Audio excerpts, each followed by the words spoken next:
Two huge title matches on tonight's NXT. We're going to be talking about all of that and more, so stay with us. You're tuning into the destination for TV superfan discussion, AFTERBUZZ TV. And now, let the buzz begin. Feel the power of the one and only. I forgot how sexy this music is. It is. Paisley Patrick Clark. Welcome to tonight's episode of the NXT After Show right here on AFTERBUZZ TV. I'm one of your hosts, the internet's Mark B. Donica. We are one NXT member down. It's getting a little sexy in here. Just a little bit. Ooh, fading up and down. The man breaking it down and slap-a-dap-yes is the one and only True Hobo. What up? True Hobo on the Twitter, supporting the brilliant Joe Galley. He called it best. Peter broke my heart. Yeah, former guest on the show, pretty Peter Avalon. Yeah. Not pretty terrible, Peter Avalon. Pretty terrible. PTA. Yeah. Yes. That's pretty awful. I love it. So as it continues to get sexier in here, Bill Henstock is not joining us tonight. He's out on assignment, so make sure to follow him at Sundown Motel.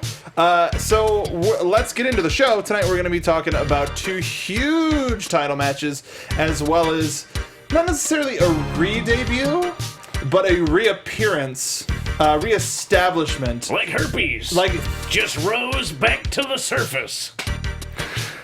Off the bat, really, sir? Hey, he is.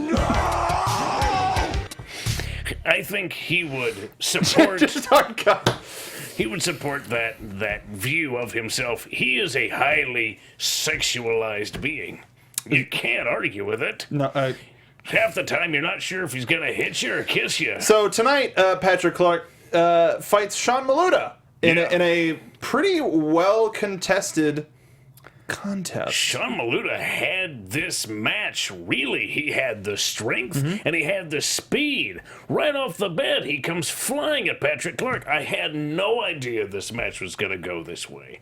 Patrick Clark trying to use whatever mind games he had. He had no respect for him. None whatsoever. And I think Maluta took offense to that. Really coins himself as being part of the Samoan dynasty, and with that comes a certain air of confidence. He is a jack, I guess, in the deck? Certainly not up to king status, but not yet. He's in there, maybe a 10. He'll not get there. A jack, he's a 10. No, we have a 10 at NXT, thank you very much. But Patrick really paid for his haughty behavior with some fast offense from Sean Maluta. We got a standing back kick to the mush. Beautiful. Clark had no clue it was coming. Neither did we. Took us completely by surprise. And a big shining wizard keeping him down. But all it took was a couple of big boots to Maluta right in the stomach, in the legs. What Patrick Clark was missing in maybe the strength and speed department, he made up for it in intelligence. He went for a drop toe hold on Maluta. Maluta fast enough to catch himself before hitting his throat on the rope. But then Clark, just a step ahead of him, hitting him, I guess, in the leg and the face. It was enough to throw him off. It's not the hits that you see coming that affect you the most. It's ones you don't see. Yeah. So out of the corner of your eye comes this boot. That's going to take you off your game. And it was from that point forward that Patrick Clark was in the driver's seat. And I will say it was a little bit harder to follow the action because he had beautiful black gear on, but it matched the mat. It's soft. It's got it's a velveteen finish seemingly. To it. So it doesn't reflect any light. So you can't tell where his legs are. Yeah. Can't see his legs. Maybe he's trying to keep Tyler Bate from giving him. Maybe. Give me your legs. He's like, no, man, look, they're already gone. There's nothing to take. He's like the phantom limb. Yes. Yeah. He's the phantom leg. Yeah. All right. And due to those tights, it looked like he got a famouser for the win. It was a famouser-like maneuver. I don't think there was a good camera angle on it. All I can say is that he caught Maluta completely off guard and either brought his leg over his head or was his knee over the back of his head, and it was enough to keep Maluta down. After Maluta really had this match, I was really tremendously surprised to see Maluta doing as well as he did.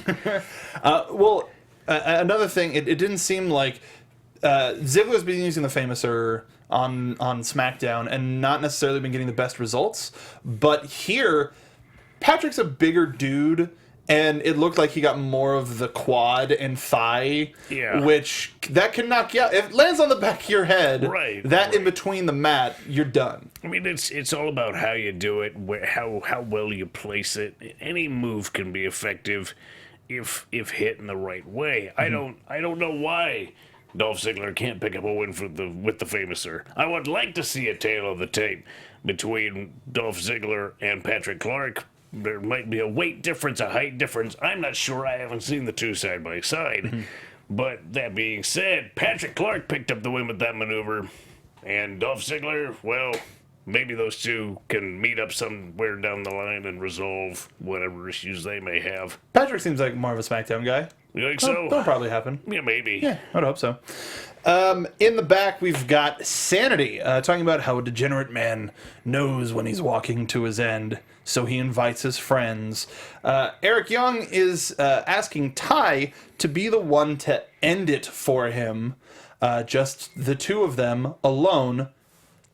Otherwise, they're going to have to burn the whole world, says Nikki Cross. Like I've said, there are hobo forces at work in the world that are less than reputable. They do not wish you well. They do not just want to work.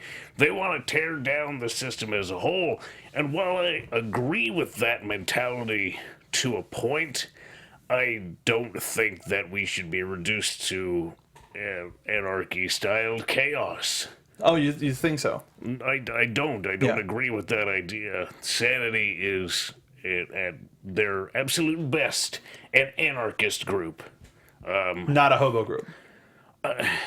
They are a anarchist group styled as hobos. All right. Because they do not live on the grid. They live purposefully off the grid. And what's more is they are not happy enough with their lifestyle. They believe that their lifestyle is the only right lifestyle. And they are willing and pretty able to force that on to everybody else. Yeah. Ty Dillinger right now is the focus of that for them. They want to tear him down completely. Because Ty seems to represent a version of the world that may have shunned the lot of them. You know, he's perfect. Right. He's a 10. Right. Here's these this scum and reprobates, for lack of a better word, that are trying to make their mark on the world, and it's not working out so well for them. So they're going to have to take other people down with them. Right. The society has helped to promote Ty Dillinger in every way. He is now absolutely everywhere because the 10 count can be heard absolutely everywhere. Main roster, NXT, 205. It doesn't matter. That 10 count can be heard everywhere, which means that the people know him. The people are pushing Ty Dillinger to the forefront. And Sanity does not want to promote the will of the people. They want to promote their own will. So in order to do that, they have to tear down Ty Dillinger and take away something that the people want to somehow help them, show them the error of their ways. I don't agree, but that's how it's functioning currently. It'll be interesting to see how this turns out. I mean, he's already got 2 partners. The one thing that comes into mind is who they can get to combat Nikki Cross, or if she's just going to be a wild card in all of this. She's always the wild card. Yeah. Either if somebody's combating her or not, she is consistently the wild card. If that should be her nickname, the wild card Nikki Cross. Wild card. Yeah. Oh, it's always sunny. Love it. Next, we have a title match for the NXT Women's Championship. Peyton Royce, accompanied by Billie Kay, versus Asuka. This match was wonderful. I was not sure what to expect from this match, but Peyton Royce, by and large, did her homework. She must have trained her ass off to the absolute nth degree, because she stood in there with Asuka with no help from Billie Kay. None. Yeah. That is a statement. When you actually have someone at ringside who has been involved in all of your business, who you would not even be where you are without, and you tell them, no, I got this one tonight, and they just stand there and watch while you kick ass and hold your own, that is an absolute statement. Yeah, and if there's any avenue that Peyton could go toe-to-toe with Asuka on, excuse the pun, it's leg-based offense. Yeah. Because they were going back and forth, dodging each other's kicks, blocking. Like, that's... We seem to be seeing a little bit more of that in the women's division than in the male division, especially with Asuka having a primarily attack-based, like, strike-based offense. Well, I think, for the most part... On 205, you see that. It's a cruiserweight style, all that back and forth and dodging, that sort of thing. Women are naturally lighter, so that is more their style. It's more of a cruiserweight type style. Granted, it's not exactly the same. There's less aerial offense, but it's very quick. The offense tonight was incredibly fast. And Peyton got a little bit of the upper hand and started working on the shoulder of Asuka. What do you think that served in the long run? To me, that meant that Asuka was not able to muscle in the Asuka lock. At no point could she have forced her arm into that chicken wing. So I think Peyton felt that she was safe from that.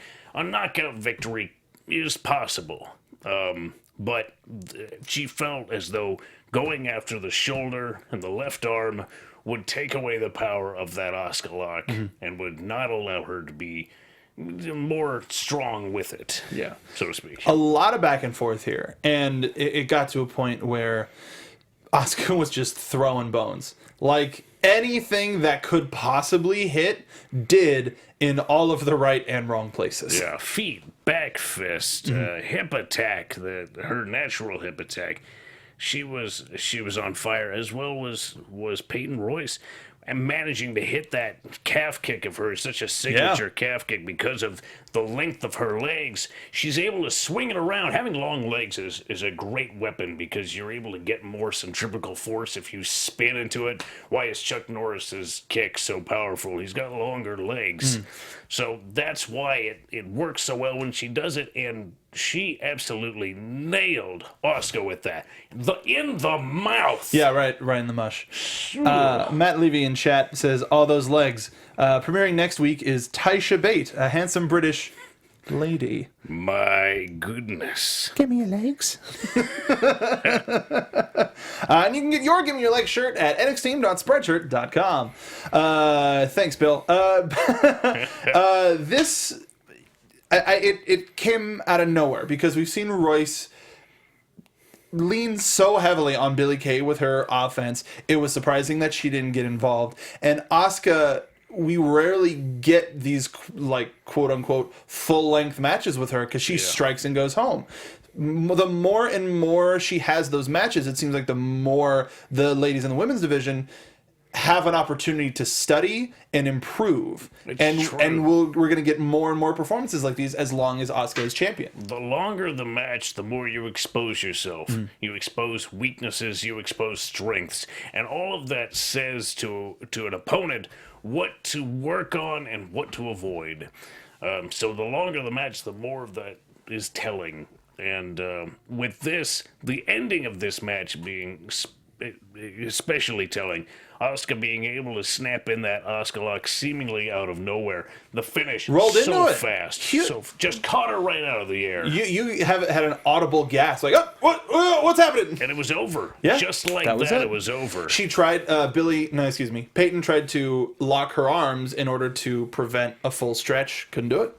No, Asuka was able to pivot on her hip, because when you go like that, usually you go into the arm bar. But she was able to bypass that arm bar, slip her arm around here, pushing on her hip, and then snapping this here and then here. It was simply something that she couldn't have guarded against. Well, it's her using her size to her advantage. Right. She's smaller, and it's... In that way, when you catch somebody, you're just using your own weight to your advantage. There's nothing a person can do to really guard against that. It's either you roll with it or you land on your own head. The option is yours. You lean with it, rock with it. So Asuka gets the win. Afterwards, Billy and Peyton start attacking, even though they lost the match. I guess that was Billy's role in all of this. Peyton said to Billy, "In the event that I lose, we kill her." Luckily, though, Ember Moon makes the save, and we all remember what happened when Nikki Cross made the save against this iconic duo. No foul play here. Ember Moon was just... Ember actually didn't mean ill. Nikki Cross never means well, but Ember Moon didn't mean ill here. Yeah, but we get a face-off. Asuka holding up the championship. Maybe a tease of things to come. I mean, if anything, it was Asuka saying, "I didn't need you. I am the champion, so do not pretend that I needed you to save me." Yeah, that's fair. That's fair. Our next big segment of the show was a look back at the return of Cassius Ohno. We got to see him last month at TakeOver when he was with Shinsuke healing after the knee. And then a little bit of the segment that happened last week with Bobby Roode fake crying, which was very, very entertaining. And calling into question Cassius Ohno's name. Like huge, dorky, beautiful, glorious cries. He's got blue eyes. Blue eyes crying in the ring. Wonderful.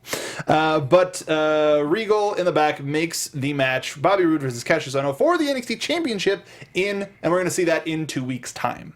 It's exciting. Big news. Yeah. Big news. Could possibly shake up the entire landscape of NXT right before TakeOver Orlando. Yep. A lot of elbows gonna be a flying. It's a huge return to be like, hey, it's mine now.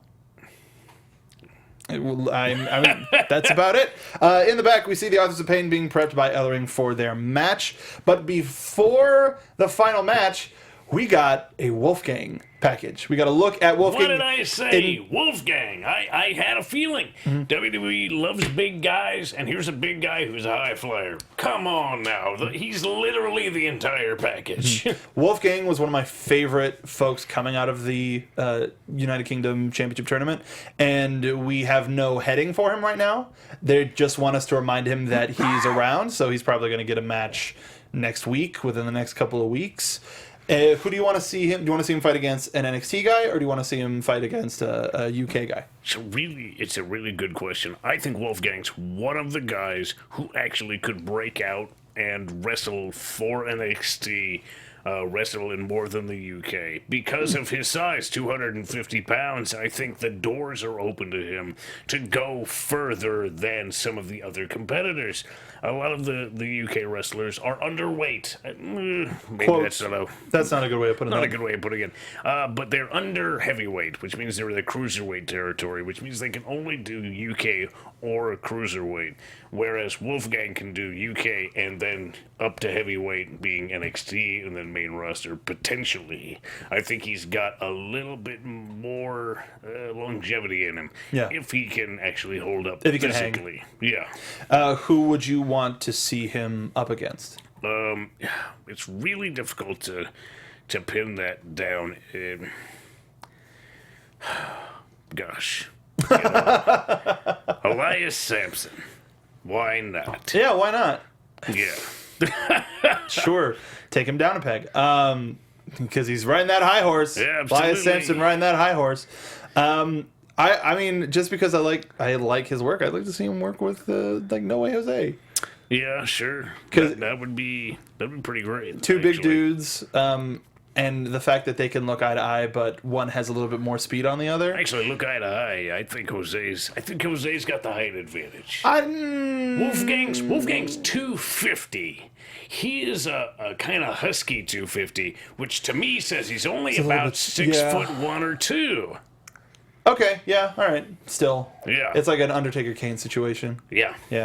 But regardless, I'm super stoked that Wolfgang is going to start showing up in NXT. I just looking at him, I was like, this guy can go. Lake on Fire in the live chat says Wolfgang in 205 Live. Sure. Ron Corleone says, I want more Trent Seven. Sure. Like, sure. The match between him and Tyler was wonderful. Trent Seven is really relatable. He's got a great look, but not a great body, which means that he can appeal to the average Joe. So I think that there's definitely a place for him in all of this. Trent appeals to the average gent, and that's one that you can take to the bank. Thanks, me. More UK guys. Let's get not necessarily another tournament, but having 16 guys that can slowly like eke in to the rest of the WWE product is like cool, but what else you got? You know? Yeah. It makes me want to see more Saxon Huxley. You know, we have him since night one. No. I think he might still be working with WWE UK though. Something he said recently kind of hinted at that. Because they did announce for their European tours that they're going to be having UK tournament guys on. Yeah. Which is perfect. I think Muscle Cat's going to be one of them. Good. So, yeah, good for him. Good for him. We also found out that Shinsuke Nakamura is going to be in the arena next week. He'll probably be commenting on his injury, what sort of shape he's in. Commenting. Yeah. Or just kind of shaking. He'll be shaking at his injury like, why? Very much fun. Xenoar says, give us T-Bone. Yeah, why not? He's kind of a brawler guy. I don't want to see T-Bone and Wolfgang again. Yeah. But I want to see T-Bone. I want to see T-Bone against somebody who's more polished, like a more traditional wrestler, because that's not T-Bone at all. It's why I like him. So I want the differing styles. I want T-Bone, who's a punch you in the mouth guy, versus a guy who's gonna try and out wrestle him. Oh god, why can't I remember his name? He was in Shoot Nation and is in another tag team that's going to be debuting soon. With an A. Angelo? No. Yes, Angelo Dawkins. Yeah, he's teaming with. Oh no, I can't remember his name, but it's they're doing kind of a.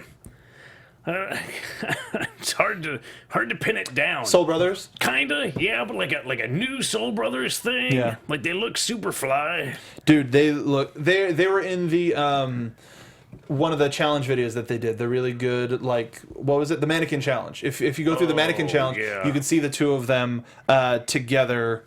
Let me see. I think they're doing a good job in live events. There's something about their look that really I think is well placed right now. I think they can go far. Because I don't want to say Angelo Dawkins was working kind of an old school style gimmick, but you've got kind of the basketballer. It's kind of old. Stirring it up. Old hat at this point. In January 2017, Dawkins formed a tag team with Montez Ford. Montez Ford, Yeah. which sounds like a dealership. Come on down to Montez Ford. Montez Ford, Arizona's biggest Ford dealership. So our good friend Marie is asking, do you think that the UK guys will show up at TakeOver? At like maybe for a match. I could imagine a title match at TakeOver. They're not going to try a TakeOver. But what if they use the TakeOver brand for in a couple months, a UK show somewhere in the UK, a live network show that uses the TakeOver brand. So it'd be like WWE United Kingdom TakeOver. That's an exclusively NXT brand. It is now. It is now. That doesn't mean it can't be in the future, but I think if it has the TakeOver brand, it has to have NXT attached to it. So you can do the anchor being UK wrestlers and UK matches, but then say in an upper card you have a tag team title match, something like that. Or maybe like no, that wouldn't be fun. I was gonna say, instead of having a title match, have a like showcase where we get NXT champ versus UK champ. That would, yeah. Although I'd have to imagine the UK champ's going to defend on any UK specific show. No, I totally agree. Yeah.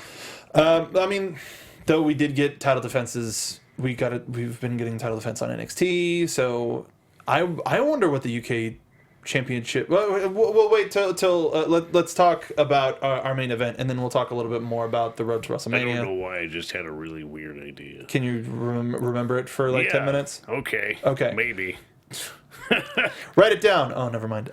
So let's talk about our main event for the NXT Tag Team Championships. It's DIY versus the Authors of Pain. You brought up something very interesting. Was shortly after this match began, it seemed like DIY stopped working as a unit and they tried standing upon their own, at least for a little bit. Right, and I think that is the most notable fact about this match is when they're working together against the Authors of Pain, DIY actually manages to stay ahead of them. But once they break off and start working individually, it falls apart. Tommaso Ciampa made the mistake of going for something singularly on the outside, was caught, and then powerbombed into the post. Yeah. He shouldn't have been out there on his own. It should have been him and Gargano together. That way, the other could have the one's back.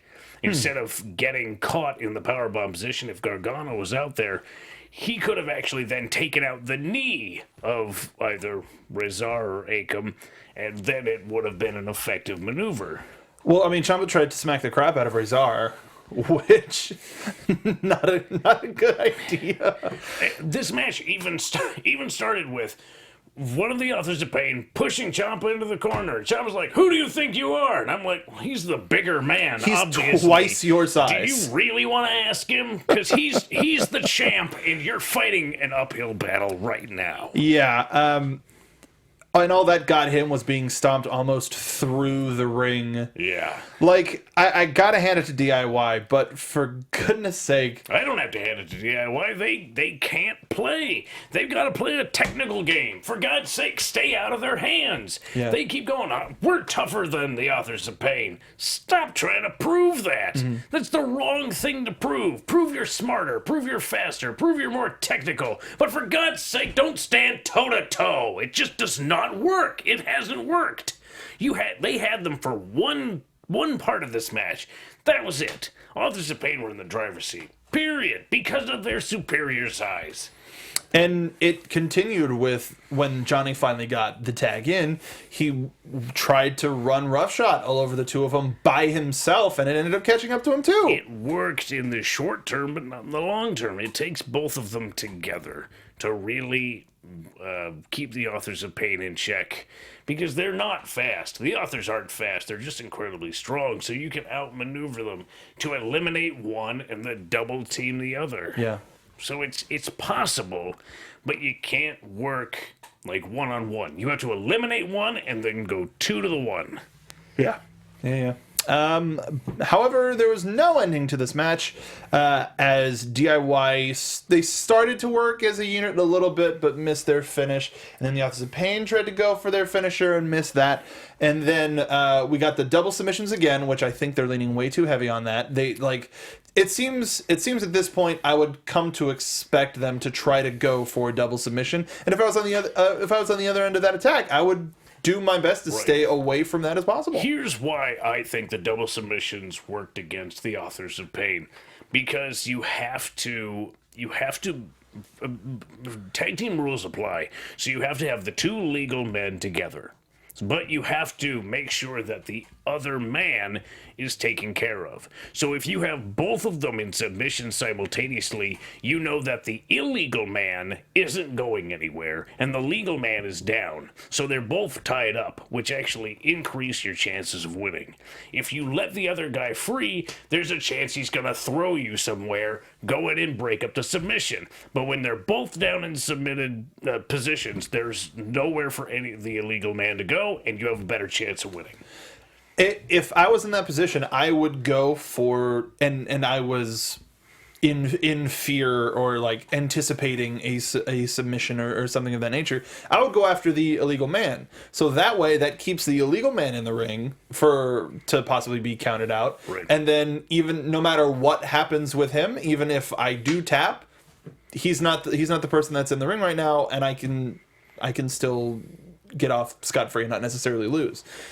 Yeah, there's a lot of strategy to tag team wrestling. That's what makes it so dang interesting, especially when it comes to a pair of guys known as the Revival that cost the match for both teams, and we get Shatter Machines to both teams, a single member on both, but Revival standing tall over two hellish competitors, or two hellish teams that had a amazing contest tonight on NXT. Wilder feeling it after that Shatter Machine on one of the Authors of Pain. You could see him kind of trying to look strong, but still having trouble getting his legs to work. Scott too. Yes, they're heavy. Oh, it still worked though. Damn it! We got him down. We got him down. So. I mean, it's been these three ever since Revival lost the championships, seemingly. So it'll be interesting moving forward if the triple threat tag team match happens. Like I called it a couple weeks ago. It'll be interesting to see if that actually happens. What are we? Oh my God, WrestleMania is like a month away. Takeover is like a month away. Yep. It comes upon you quick. Boy, we should probably get tickets. No. Well, you can help us get tickets by going to nxteam.spreadshirt.com. Pick yourself up a nice, lovely graphic T-shirt featuring Tyler Bate, featuring myself, Hobo, or Bill Handstock. It'll help us get to Orlando just that much safer. Our fans will provide. Yeah, they do. Somebody bought like 3 shirts a couple weeks ago. Thank you so much. But I didn't know who it was. So thank you very much, whoever you are. And to those who have supported, super appreciate it. For those who would like to support, just keep an eye on Spreadshirt sales, and that's fine enough for us. But that does it for the show itself. Now let's just go into gross speculation mode. No sound cue for that. I take it back. There's a sound cue for that.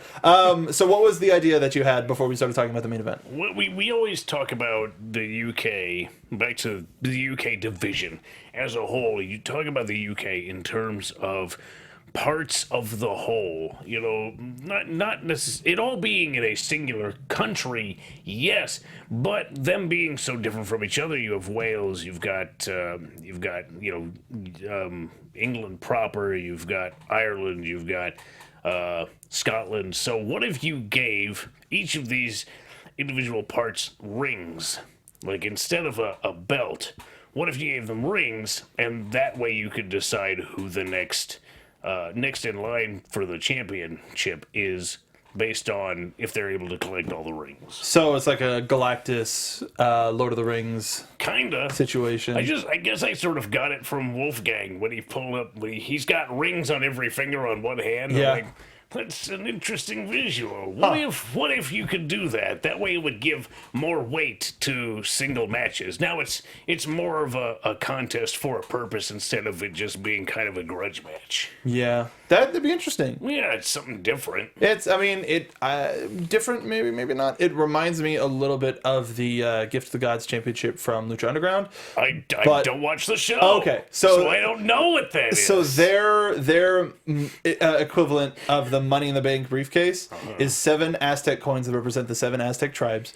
Well, this idea is completely different. Well, no, it is pretty different. It is pretty different. But theirs is each person fights for a medallion, and rarely do the medallions get defended. But if once all of the medallions are claimed, they have a match for the championship, which is a belt that all of the medallions go in, and then that is in effect the Money in the Bank briefcase, where you can confront the champion, and you have to give them a week. It's like, next week I'm challenging for the title, and then, like the Dragon Balls, the medallions get dispersed and until they fight for it again.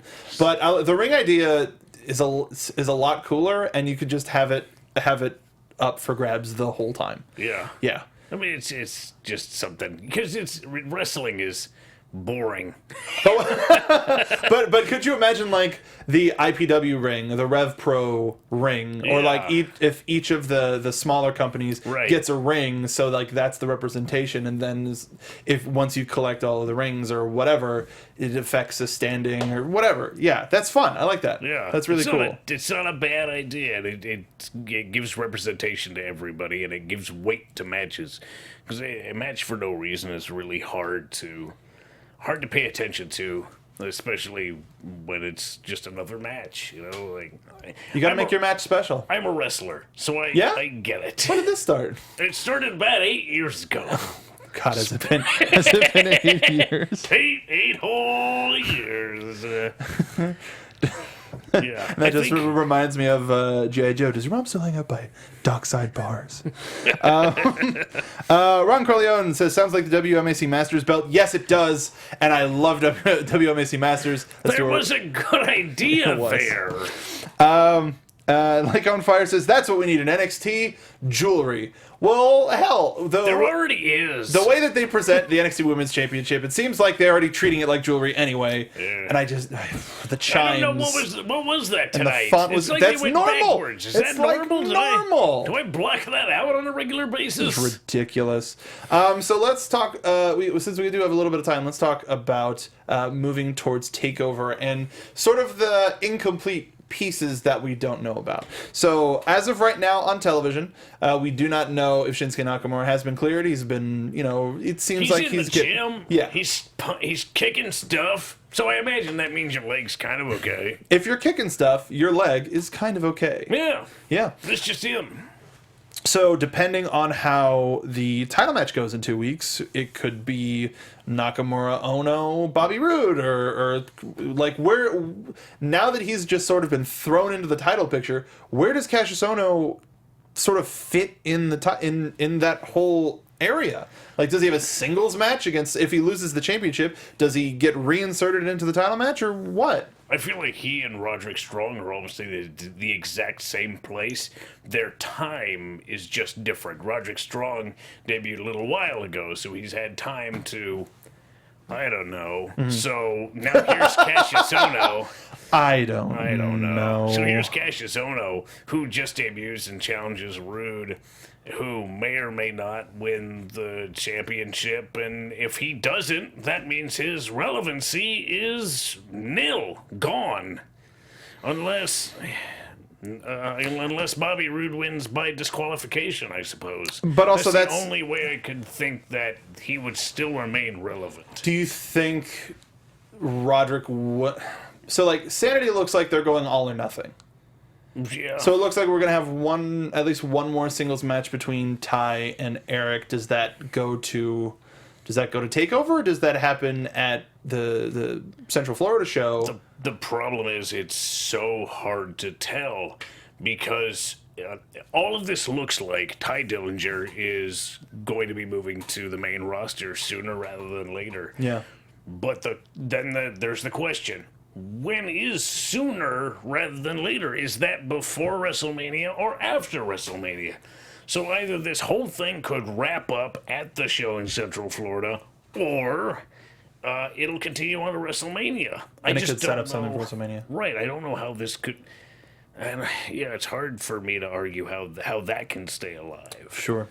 And because that also, if we get the friends in them, the mans in them involved, then that means Jose and Roderick are going to be involved in some way, possibly. Maybe they get a fourth and they can make it a Survivor-style match. Or just an 8-person tag. Or actually, no, with Nikki Cross, it's 3-3. I don't know. Unless they get a female. Yeah. Maybe. Well, then who would be the female? Who could rival Nikki Cross's madness? Liv Morgan? I don't know. We'll find out. Hopefully that'll become a thing. We'll figure it out. Remember, if you do know any of the answers to any of the questions that we are posing, don't post them because we do not read ahead. We try to keep this as week to week as possible. So we already talked about tag team division, women's division. I mean, Ember Moon and Asuka seems pretty locked. I said that's where the money would be, and the money continues to be there. That's going to be a really amazing match. Although the match between Peyton, Royce, and Asuka tonight was absolutely more than I thought it was going to be. We thought it was going to be a dog biscuit, and it turned out to be a 3-course meal. Well, we ended up, these past couple of weeks, they've been 3-match shows, and they've been pretty meaty. Like, it's like old school NXT. Tonight was meatier. Tonight was the meatiest. This was the main course. Absolutely. This was the main course. No backstage promos. There was only that one flashback segment to last week when Ohno showed up, but no backstage promos. All in ring tonight. It felt really good. AJ0314 says Daria to be the 4th in that tag. Well, actually, yeah, she could take on Nikki Cross. She's punchy. Yeah, she's literally punchy. And she seems like she can just keep her at bay with a single hand. Like on Fire says Bobby Roode versus Asuka. Yeah, sure. Ron Corleone says if they get a female to side with them, I want it to be Dobson. And question. This was something else that I did want to bring up. So there's a little bit of a shakeup in the wrestling world yesterday and today. Oh, yeah. Zeno Hour poses the question: do you believe any of the recent TNA free agents, minus the Hardys, will sign to NXT? Now, I don't think the Hardys would go down to NXT. I think if anything, it would be fun to see them for like a night. Like maybe as a takeover match to be like, all right, now you're done. Yeah. And just reveal I was wearing shorts and slaps on the show. But, so yeah, because it's California and I'm a Californian. Yeah. You're a California girl. I'm a California girl. What are you doing here? So I don't think the Hardys would stop by. I think Mike Bennett would be all right. Bennett, maybe. Bring Maria back. I'm not sure. I think she left under such interesting conditions. Galloway, though? Do you know where Galloway would make the biggest impact? Where? UK division. Yeah? He'd come in like a lion. Mm-hmm. Yeah. Well, dude, if we had a UK title match against a mystery opponent or opponent gets taken out in the back and Galloway shows up, beats Tyler Bate for the championship. Yeah. Holy smokes. Yeah. That would be an NXT Orlando match if you're going to have a UK match. Mystery opponent, it's friggin' Galloway. That would be great. That'd be crazy. Despite Galloway's comments at Evolve shows with EC3. Yeah, I mean, who knows if it's a work They're or all going to go where the money is in the end. naturally. Yeah, but there's a lot of talent that Jade's now a free agent. Dude, could you imagine? Mia Yim, I think is her name. A lot of folks that could show up in the various places. Like we have the still semi-rumored, semi-confirmed women's tournament. Yeah. That would be a perfect opportunity for her to show up. Absolutely. Yeah. Wrestling right now is at an absolute peak. It's really weird to be Which is looking why at it. any company that loses like a significant chunk of talent is like, what? Yeah. Why? Yeah, it's very odd. What are you doing? I mean, it's harder for a wrestling company to fail now than it ever has been before. Sure. Like, you have to work really hard to fail at wrestling now. When I started wrestling in 2009, wrestling was 8 years. An all-time low. That was not a happy period in wrestling. Nobody wanted to be a wrestler. Now everybody wants to be a wrestler. It's cool and again. The quality of wrestlers is so high. Yeah. Thanks, John Cena. He inspired kids. He's the Blink-182 of modern wrestling. He sure is. Keep it simple, but keep the energy there. Yeah. Blink-182. And get rid of Hoppus. No, not Hoppus. DeLong. Get rid of DeLong. Who's the NXT's version of Tom DeLong? I don't know. Let us know who you think the NXT. Let's not talk about that. Because that's... You can get your hashtag #SpeakUpTom shirts at They're NXT.Spreadshirt.com. both named Tom. That was where I was drawing the correlation. Yeah, okay. We'll slide into those DMs a little bit later.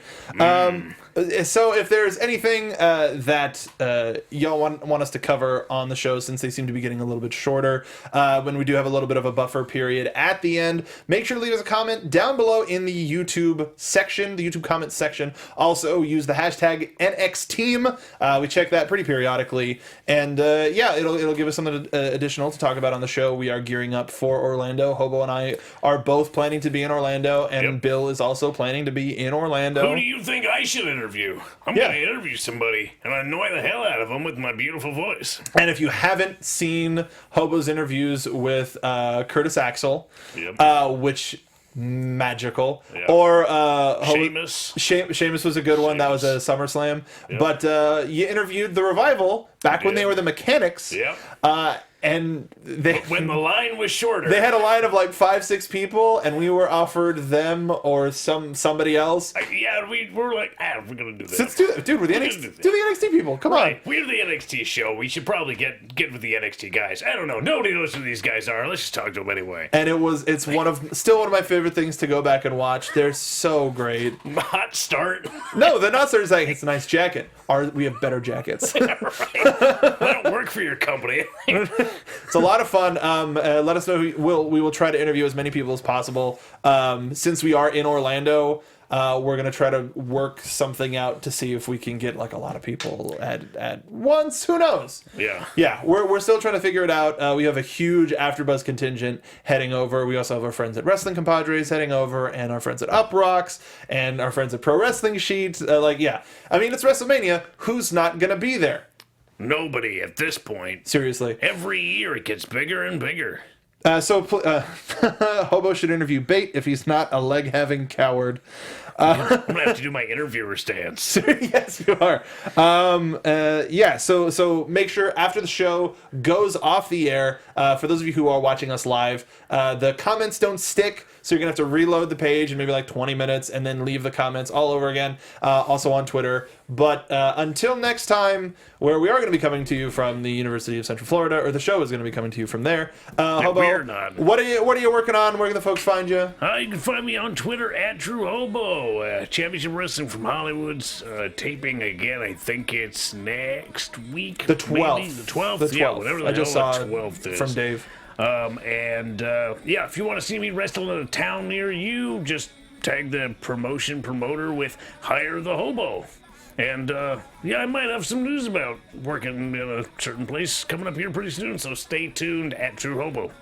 Cool. I think it's anyway, you can follow me on Twitter at MarkBDonica. You can get this wonderful shirt of the NXT team and many other NXT team exclusive items. This one too. I did design the Peter Broke My Heart one. That was a lot of fun to make, but as of right now, you can only get those at Championship Wrestling from Hollywood, so make sure to head out to Championship Wrestling from Hollywood. But NXT.Spreadshirt.com is where you can go to help support us get to Orlando, because those dang flight prices, and you're a hobo. You got nothing. Well, I don't have to worry about the flights, but I have to stay somewhere. That's true. Somewhere with a shower. YMCA. I'm not a young man, but I will. Let's break into the Performance Center, sleep in one of the rings, and then just bolt. Please and thank you. we'll hide in the punji ring and just like a head pop poking I'm gonna sleep in the crash pad ring. Sounds good. It's so comfy. Follow me at Mark B. Donica. Watch all of our other wrestling programming. We've got our Raw after show, our SmackDown after show. The Lucha Underground show is off right now, but it'll be coming back at the end of May. Making the way to the ring with Lillian Garcia, we had Brian Kendrick in studio. It was an awesome interview. Brian's always a great person to talk to. You have a little bit of history with him. He helped train me. He's one of the smartest people I've ever trained under. He's so cool. Yeah, he's really cool. We've got some big guests lined up for Making the Way to the Ring with Lillian Garcia, so make sure to stay tuned to the AfterBuzz TV Twitter for all of that updates. You're not going to want to miss this Monday. Trust me. And today on Xbox 12360, we had Bushwhacker Luke. What? That told some of the best stories that you've never heard. Actually, I have a buddy of mine who wrestled them back in the day. Yeah. And he said he was backstage with them, and he's like, I don't know what the Bushwhackers are going to be like. Those guys are crazy. He walks up to them backstage, and they're reading, both of them, Wall Street journals. Yeah, they're super intelligent. Brilliant. They put on such a character to be absolutely absolutely doofy and lovable. That's a head game right there. You never know what you're walking into. So it was great getting a chance to hear from him. Some amazing stories. 70 years young, that man, and he's still working. Madness. Like he's going over to UK to work with the Knight family for 2 weeks. They make New Zealanders out of something different. Those Kiwis are weird, man. Seriously. But yes, make sure to check out Xbox 12360, making the way to win with Lillian Garcia. We have so much coming up for WrestleMania season, so make sure you are glued to AfterBuzz TV on Twitter and follow me at Mark B. Donica. Follow all of us here. Leave us a comment down below in YouTube, and then also on iTunes, a 5-star rating. 4-star if you don't like us, because the rest of the stars don't work. But thank you for listening and watching this episode of the NXT After Show. We will see you next week. Bye-bye. From executive producers Maria Menounos, Kevin Undergaro, Phil Svitek, and the entire AfterBuzz TV staff, we would like to thank you for listening to the AfterBuzz TV network. To watch or listen to other after shows and post comments or questions, be sure to visit AfterBuzzTV.com. I'm Sir Richard Wentworth, and this has been a presentation of AfterBuzz TV. We're gonna buzz you later! The views expressed herein are those of the hosts only and do not necessarily reflect the views of AfterBuzz TV or its owners or principals.